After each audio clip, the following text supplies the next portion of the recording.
স্বাগত নিউজ 24 দুপুর 12টার সংবাদে আপনাদের সঙ্গে রয়েছে আমি ফারনেজ জুই। দিনাজপুরে মা ছেলেকে অপহরণ মামলা ডিবিতে হস্তান্তর করা হয়েছে। বৃহস্পতিবার সকালে মামলাটি পুলিশের গোয়েন্দা শাখায় হস্তান্তরের প্রক্রিয়া সম্পন্ন হয়। এদিকে পুলিশের হাতে গ্রেপ্তার পলাশ নামে এক ব্যক্তি অপহরণ ঘটনার সঙ্গে জড়িত থাকার বিষয়ে স্বীকারোক্তিমূলক জবানবন্দি দেন বুধবার সন্ধ্যায়। রংপুর সিআইডির কাছে ভুক্তভোগী নারীর স্বামীর বিরুদ্ধে 50 লাখ টাকা প্রতারণার তথ্য দেওয়ার অভিযোগ রয়েছে পলাশের বিরুদ্ধে। এর আগে খলিলুর রহমান নামে অপহরণের শিকার ছেলের চাচা বাদী হয়ে চিরিরবন্দর থানায় অপহরণের মামলা দায়ের করেন। ওই মামলায় রংপুর সিআইডির একজন এএসপি সহ আটক 5 জনকে গ্রেপ্তার দেখানো হয়।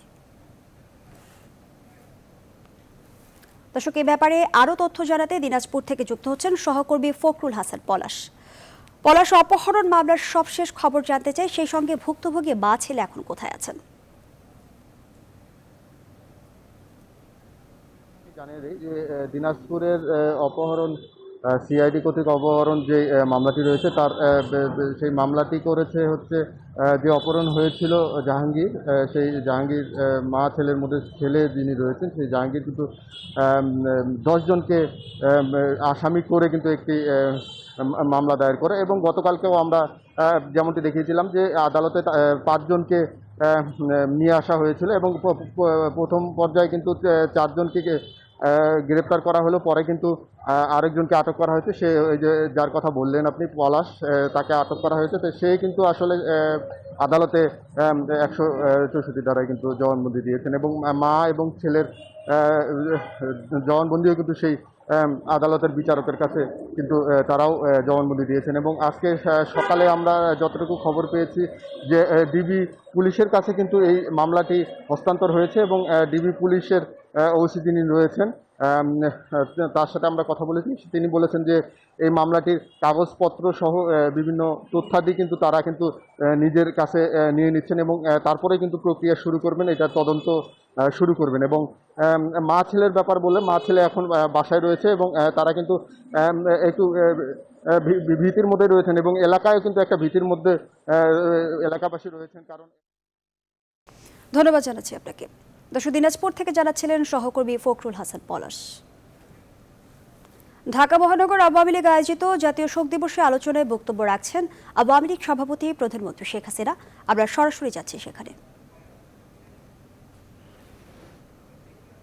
আদর্শকে নস্যাৎ করা, এটাই ছিল এদের লক্ষ্য। কিন্তু দুর্ভাগ্যের বিষয় যে আমাদের দলের ভিতরে আমার বাবার মন্ত্রিসভার সদস্য খন্দকার মোস্তাক সহ যারা জড়িত ছিল, আর তাদেরই মূল শক্তি ছিল সেনাবাহিনীতে। কিন্তু সেনাপ্রধান হয়, কিন্তু উপসেনাপ্রধান বলে কেউ হয় না। তবে জেনারেল জিয়াউর রহমান, মুক্তিযোদ্ধা যারাই ছিল, আমি জানি বঙ্গবন্ধু শেখ মুজিব সবাইকে অত্যন্ত স্নেহ করতেন। কাজে তার সংসারটা টিকিয়ে রাখার জন্যই তাকে কুমিল্লা ক্যান্টনমেন্টে সে কর্মরত ছিল, সেখান থেকে নিয়ে এসে ঢাকায় উপসেনাপ্রধান করে তাকে রেখেছিল। কিন্তু সে কখনো বাংলাদেশের অস্তিত্বে বিশ্বাস করতো না, স্বাধীনতা বিশ্বাস করতো না। কারণ জিয়াউর রহমান পাকিস্তানি হানাদার বাহিনীর একজন হিসেবে পাকিস্তান থেকে যে সমস্ত অস্ত্র প্রেরণ করা হয়েছিল সোয়াত জাহাজে, সেই জাহাজ থেকে অস্ত্র খালাস করতে যাচ্ছিল। জাতির পিতা আপনারা জানেন যে প্রত্যেক ঘরে ঘরে দুর্গ গড়তে নির্দেশ দিয়েছিল, সংগ্রাম কমিটি গড়ার নির্দেশ দিয়েছিল এবং সমস্ত জায়গায় একটা ব্যারিকেড সৃষ্টি করতে নির্দেশ দিয়েছিলেন। এবং তার ওই ঐতিহাসিক 7ই মার্চের ভাষণে গেরিলা যুদ্ধের সার্বিক পরিচিতি বা সার্বিক প্রস্তুতি নেবার নির্দেশ দিয়ে দিয়েছিলেন। 7ই মার্চের ভাষণ গভীরভাবে যদি শোনেন দেখবেন যে তিনি কিন্তু স্বাধীনতা অর্জনের জন্য যা যা দরকার সবই তিনি নির্দেশ দিয়েছেন এবং কীভাবে গেরিলা যুদ্ধ হবে তার প্রস্তুতি নেবারও নির্দেশ দিয়েছিলেন। এবং সেই আহ্বানে সাড়া দিয়েই কিন্তু সাধারণ মানুষকে এবং আওয়ামী লীগের নেতৃত্বে সংগ্রাম পরিষদ তা কিন্তু সমস্ত বাংলাদেশে তারা সক্রিয় ছিল। এবং জিয়াউর রহমান যখন এই সোয়াত জাহাজ থেকে অস্ত্র নামাতে যায় সেখানে কিন্তু পাবলিক তাকে ঘেরাও দেয় এবং ধরে নিয়ে আসে। যেহেতু 25শে মার্চ পাকিস্তানের হানাদার বাহিনী যখন নিরস্ত্র বাঙালির উপর তারা আক্রমণ শুরু করে দেয়, প্রথমে রাজারবাগ পুলিশ ফাঁড়ি, ঢাকা বিশ্ববিদ্যালয়, পিলখানায়, তখন ইপিআর এবং ধানমন্ডি 32 নম্বর রোড, পূর্ব থেকে যেহেতু পরিস্থিতি ছিল এবং একটা নির্দেশনাও ছিল এবং স্বাধীনতার যে আনুষ্ঠানিক ঘোষণাটা সেটা ওই ইপিআরের ওয়্যারলেসের মাধ্যমেই সেটা প্রচার করে দেওয়া হয়। যখনই তারা আক্রমণ শুরু করে তার পরবর্তীতে সেটা প্রচার করা হয় এবং যে 4 জন ওখানে ছিল, একজন সুবেদার মেজর শওকত আলী সহ, তারা কিন্তু পাকিস্তান হানাদার বাহিনীর কাছে ধরা পড়ে, দীর্ঘদিন অত্যাচার করে তাদেরকে কিন্তু হত্যা করে। তো জিয়াউর রহমান সেই সোয়াত জাহাজ থেকেই অস্ত্র নিয়ে আসতে গিয়েছিল।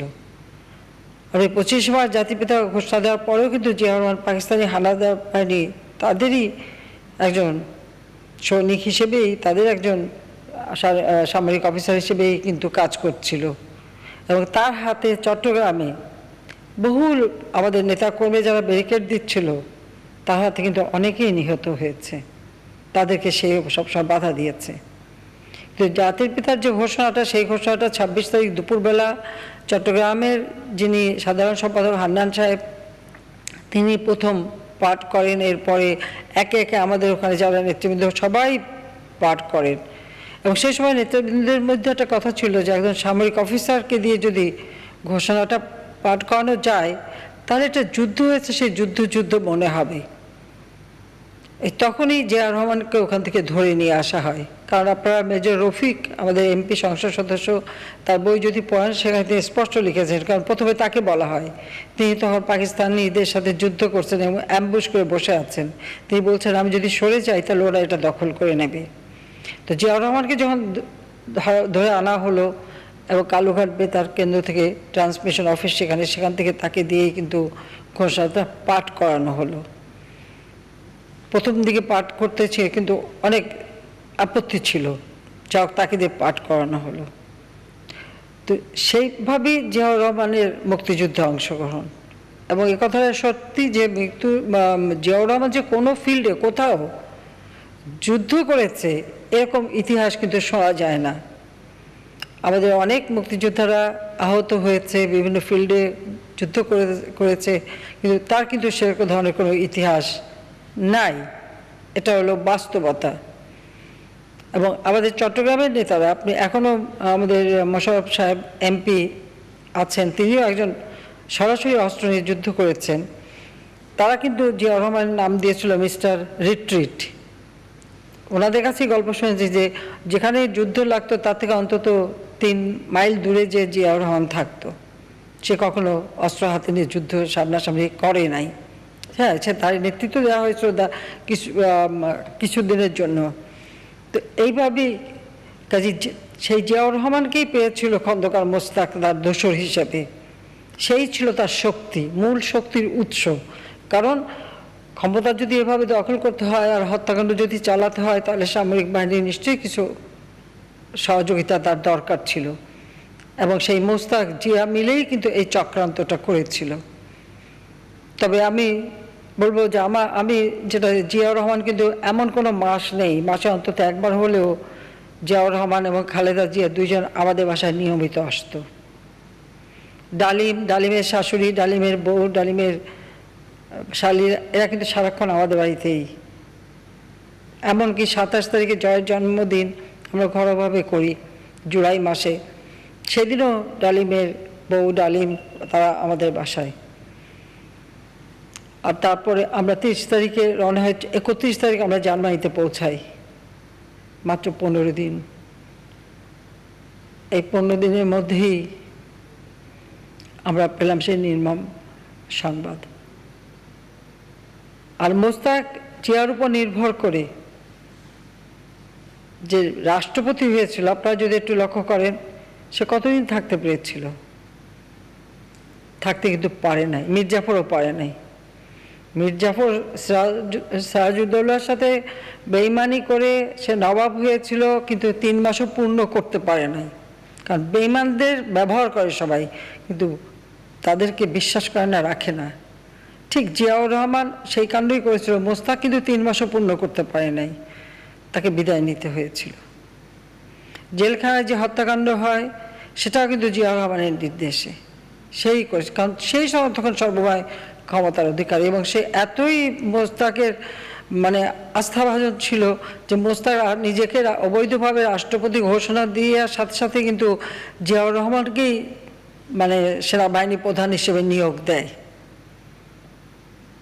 কাজে এই যে চক্রান্ত, ষড়যন্ত্র, এবং 32 নম্বরে রাসেলকে হত্যা করার উদ্দেশ্যটাই ছিল, সেটা কোন রশিদ ফারুকদের কথাই আছে, ওই মানে বঙ্গবন্ধুর রক্তের কেউ যেন না থাকে। এবং আমি 32 নম্বরেই কিন্তু একটা বাসার দোতলায় ভাড়া থাকতাম, ঠিক দ্বিতীয় বাসাটাই থাকতাম, সেখানেই কিন্তু আর্মি গিয়েছিল। আমি যেহেতু বিদেশে ছিলাম এবং আমার একটা ফ্রিজে কিন্তু গুলির দাগও ছিল। আমি তখন মাত্র 15 দিন আগেই তো আমরা দেশ ছাড়ি, তখন তো ভাবতে পারিনি যে এভাবে একদিনের মধ্যে সব শেষ হয়ে যাবে। কিন্তু ষড়যন্ত্র, চক্রান্ত সেটা শোনা যেত, কিন্তু আমার আব্বা তো সেটা বিশ্বাস করতেন না। তিনি তো বাংলাদেশের মানুষকে গভীরভাবে ভালোবাসতেন, তাকে অনেক রাষ্ট্রপ্রধান, সরকার প্রধান, এমনকি ইন্দিরা গান্ধী নিজেও বলেছেন। উনি বলছেন ওরা আমার ছেলে, ওরা সন্তানের মতো, ওরা আমাকে কেন মারবে। ওনার একটা অন্ধ বিশ্বাস এদেশের মানুষের উপর ছিল যে ওনার গায়ে কেউ হাত দেবে না, কেউ মারবে না। কিন্তু যারা ঘরে, সেখান থেকেই ষড়যন্ত্র। মেজর নূর কামাল মুক্তিযুদ্ধে ট্রেনিং নিয়ে রণক্ষেত্রে যায়, তারপরে একটা পর্যায়ে তাকে নিয়ে এসে কর্নেল ওসমানী সেনাপ্রধান তার এডিসি হিসেবে নিয়োগ দেওয়া হয়, আর এই মেজর নূরও তার সাথে একই সাথে এডিসি ছিল, দুজনে একসাথে। দুর্ভাগ্য যে সেই নূরের হাতেই কিন্তু কামালের মৃত্যু, কারণ যখন আক্রমণ করে নূরকে, যখন কামাল দেখে যে সে আসছে, ও বারান্দার কাছে চলেছে, তখন ও মানে এই আমি যেটা ওখানে মুহিতের কাছে শোনা, যে ও বলছিল যে ও আপনারা এসে গেছেন, দেখেন কারা যেন আমাদের বাড়ি আক্রমণ করছে। এই কথা বলে শেষ করতে পারেনি, সেখানেই কামালকে গুলি করে হত্যা করে। আর আমার মা যে সাহসের পরিচয় দিয়েছেন, এই অবস্থায় কোনো মানুষ জীবন ভিক্ষা চায়, আমার মা কিন্তু জীবন ভিক্ষা চায়নি। যে মুহূর্তে তিনি দেখেছেন যে আমার বাবাকে হত্যা করা হয়েছে, তিনিও বলেছিলেন যে তোমরা আমাকে হত্যা করো, আমি কিন্তু এক পা নড়ব না। তিনি কিন্তু নিজের জীবন দিয়ে গেছেন, কারণ তার জীবনে কোনো চাপ, বাবার আদর্শ, আমার বাবা যা চেয়েছেন উনি তার পাশে থেকে সেই কাজগুলি করেছেন সব সময়। আর এই ঘাতকের দল এই হত্যাকাণ্ড করে বাংলাদেশকে ইসলামিক রিপাবলিক অফ বাংলাদেশ ঘোষণা দিয়েছিল রেডিওতে প্রথম। বাংলাদেশ বেতার হয়ে যায় রেডিও বাংলাদেশ পাকিস্তানি কায়দায়, এভাবে সব নামগুলি একসময় পরিবর্তন করে দেয়। তবে তা ধরে রাখতে তারা পারেনি, কারণ এই অন্যায় কখনো আল্লাহ মেনে নেয় না, বাংলাদেশের মানুষ মানেনি। হ্যাঁ, সেই দিন বাংলাদেশে এটা ঠিক যে এরকম একটা ঘটনার পর আমাদের দল, সমর্থক, মুক্তিযোদ্ধাদের যে ভূমিকা ছিল তা হয়তো তারা করতে পারেনি। কিন্তু এটা আপনারা জানেন যে যখনই বাড়ি আক্রমণ শুরু হয়, প্রথমে যেমন সানিয়াল সাহেবের বাসায় বা শেখ মনির বাসায় খবরটা আসার সাথে সাথে, এবং আমাদের বাসায় যখন গুলি শুরু হয়, বঙ্গবন্ধু কিন্তু সবাইকে ফোন করেছিলেন। আব্দুর রাজ্জাকের সাথে কথা হয়, তোফায়েল আহমেদের সাথে কথা হয়, সেনাপ্রধান শফিউল্লাহর সাথে কথা হয়। সেনাবাহিনীরও যার যা ভূমিকা ছিল তারাও কিন্তু সঠিকভাবে করে নাই।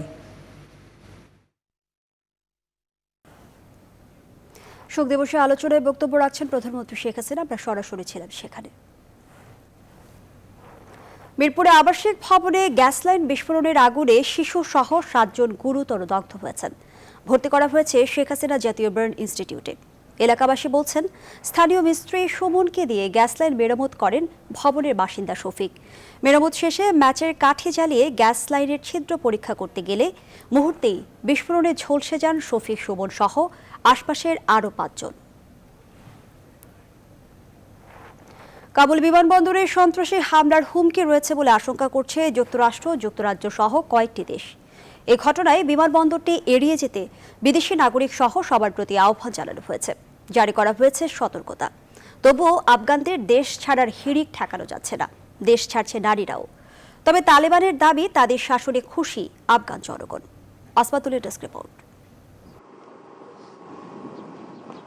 নির্ধারিত 31 আগস্টের মধ্যে বিদেশি নাগরিক সহ আফগানদের স্থানান্তরের চেষ্টা চালাচ্ছে যুক্তরাষ্ট্রের নেতৃত্বে মিত্র দেশগুলো। তালেবান কাবুল দখলের পরই প্রতিদিনই রাজধানীর বিমানবন্দরটিতে নামছে মানুষের ঢল। এই পরিস্থিতিতে আবারও কাবুল এয়ারপোর্টে উচ্চ হামলার ঝুঁকির আশঙ্কার কথা জানিয়েছে কয়েকটি দেশ। বিদেশি নাগরিক সহ সবাইকে বিমানবন্দরটি এড়িয়ে যেতে আহ্বান জানানো হয়েছে। সতর্কতা জারির পাশাপাশি বাড়ানো হয়েছে নিরাপত্তা ব্যবস্থাও। তবে এসব হামলার আশঙ্কা উপেক্ষা করে বিমানবন্দরে ভিড় করছেন আফগানরা। এই দৌড়ে পিছিয়ে নেই নারীরাও। এরই মধ্যে মেক্সিকোতে আশ্রয় নিয়েছে আফগান নারী রোবোটিক্স টিমের সদস্যরা। রুয়ান্ডায় গেছেন আফগানিস্তানে মেয়েদের একমাত্র বোর্ডিং স্কুলের প্রায় সব শিক্ষার্থী। আতঙ্কে আছেন আফগানিস্তানে বসবাসরত উইঘুর মুসলিমরাও। তবে আফগানদের দেশ না ছাড়ার আহ্বানের পাশাপাশি দেশ ত্যাগে বাধা দিতে নানান নিষেধাজ্ঞাও দিচ্ছে তালেবান। দেশ ত্যাগীদের সহায়তা বন্ধ ছাড়াও আফগানদের ডলার স্থানান্তরে বাধা দিচ্ছে গোষ্ঠীটি। নানাভাবে জনগণকে আশ্বস্ত করার চেষ্টাও করছে তালেবান। বলছে আফগানদের উপর কঠোর শাসন চাপানোর কোনো পরিকল্পনা তাদের নেই। সেই সঙ্গে গোষ্ঠীটির দাবি তারা তাদের প্রতিশ্রুতি রক্ষা করছে এবং আফগান জনগণও তালেবান শাসনে খুশি। আসমাতুলি, নিউজ 24।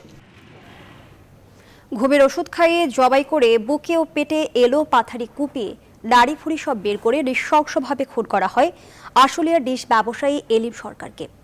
আর এই হত্যার দায় চাপায় প্রতিপক্ষ আরেক ডিশ ব্যবসায়ীর উপর। তবে তথ্য প্রযুক্তি ব্যবহারে ঘটনার রহস্য উন্মোচন করে এলিমের খুনিদের গ্রেপ্তার করেছে police bureau of investigation, PBI. গ্রেপ্তার করা হয় নিহতের স্ত্রী সুলতান আক্তার কেবিলি ও তার প্রেমিক রবিউল করিম পিন্টুকে। বিশ্বজুড়ে করোনা ভাইরাসে গেল 24 ঘন্টায় সংক্রমণ ও মৃত্যুর পরিসংখ্যান কমেনি, বরং গেল দিন বিশ্বে প্রায় 11,000-এর বেশি প্রাণহানি এবং প্রায় 7 লাখ রোগী শনাক্ত হয়েছে। এ নিয়ে বিশ্বে মোট রোগী শনাক্তের সংখ্যা দাঁড়িয়েছে 21,46 লাখে, আর মোট প্রাণহানি ছাড়িয়েছে 44,75,000। করোনায় আবারও বিপর্যস্ত যুক্তরাষ্ট্র। গেল দিনও দৈনিক সংক্রমণ ও মৃত্যু দুটোতেই শীর্ষে রয়েছে দেশটি। 24 ঘন্টায় যুক্তরাষ্ট্রে 1239 জনের প্রাণহানি ও 1,61,000-এর বেশি সংক্রমণ হয়েছে। দৈনিক প্রাণহানিতে দ্বিতীয় অবস্থানে রয়েছে ইন্দোনেশিয়া। গেল 24 ঘন্টায় দেশটিতে 1041 জনের প্রাণ গেছে। মৃত্যু বাড়ছে ভারতেও। দেশটিতে গেল দিন 46,000 সংক্রমণ, 608 জনের মৃত্যু হয়েছে।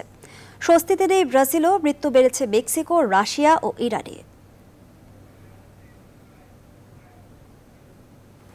টিকা কার্যক্রমের খবর জানাতে কুষ্টিয়া থেকে আমাদের সঙ্গে যুক্ত হচ্ছেন সহকর্মী জাহিদুজ্জামান। জাহিদ, আপনি যে কেন্দ্রে অবস্থান করছেন সেখানে কতজনকে আজ টিকা দেয়া হবে, আর টিকা গ্রহীতাদের এই মুহূর্তে ভিড় কেমন দেখছেন?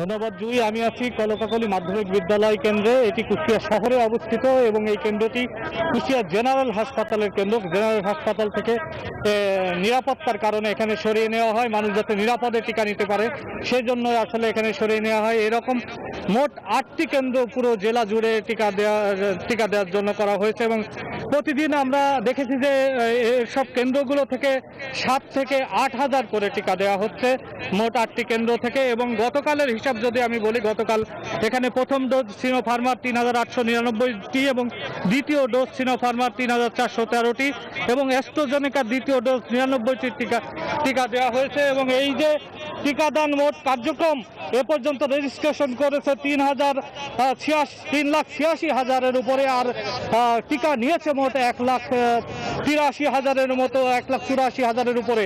এই যে বিপুল সংখ্যক লোক টিকা নিতে এখনো পারেননি, তাদের টিকা নিয়ে কিন্তু। ধন্যবাদ জাহিদ। কুষ্টিয়া থেকে জানাচ্ছিলেন সহকর্মী জাহিদুজ্জামান। সপ্তাহের শেষ দিনে রাজধানীর যানজট পরিস্থিতি জানাতে যুক্ত হচ্ছেন সহকর্মী নাইমা জিকো। জিকো, মহানগরের কোথায় অবস্থান করছেন আপনি, আর যানজট পরিস্থিতি সেখানকার কেমন দেখছেন, জানাবেন বিস্তারিত।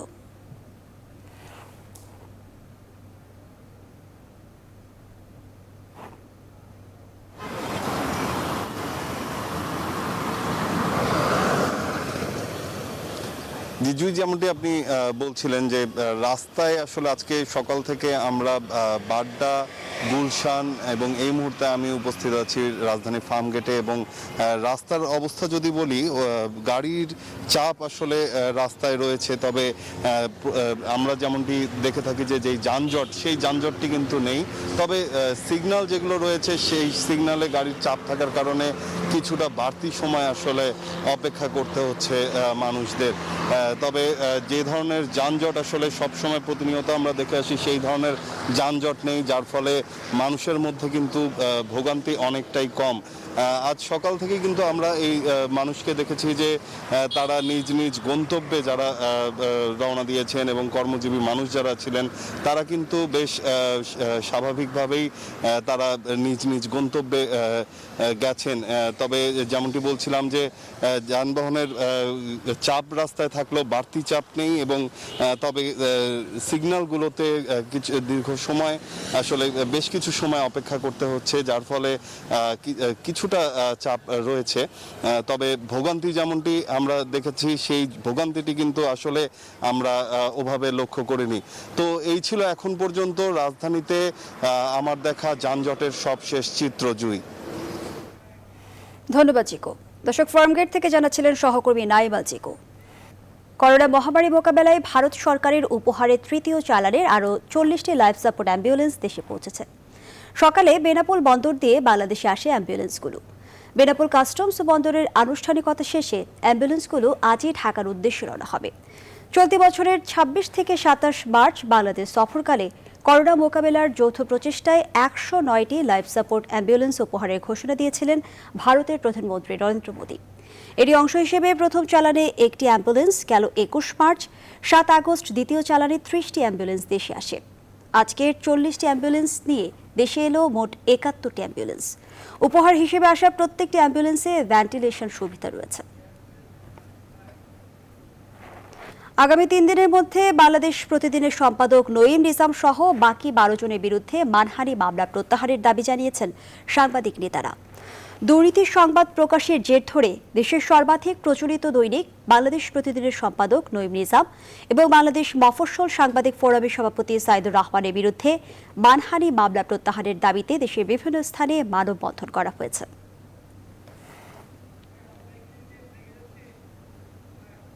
আজ 26 আগস্ট ফুলবাড়ি ট্র্যাজেডি দিবস। 2006 সালের এই দিনে কয়লা খনি প্রকল্প বাতিল, জাতীয় সম্পদ রক্ষা এবং বিদেশি কোম্পানি এশিয়া এনার্জিকে ফুলবাড়ি থেকে প্রত্যাহারের দাবিতে বিক্ষোভে ফেটে পড়ে ফুলবাড়ির মানুষ। বিক্ষুব্ধ জনতার উপর পুলিশ ও মিডিয়ার নির্বিচারে গুলি বর্ষণ করলে ঘটনাস্থলে প্রাণ হারায় 3 জন, আহত হয় প্রায় 2 শতাধিক। এ ঘটনার 15 বছর পার হলেও আজও ফুলবাড়িবাসীর 6 দফা চুক্তি বাস্তবায়ন হয়নি।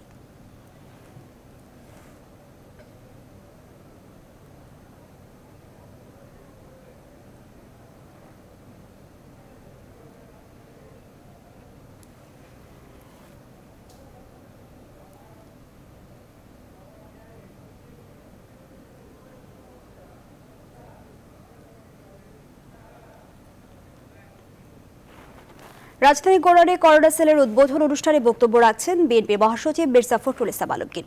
আমরা সরাসরি যাচ্ছি তার বক্তব্যে।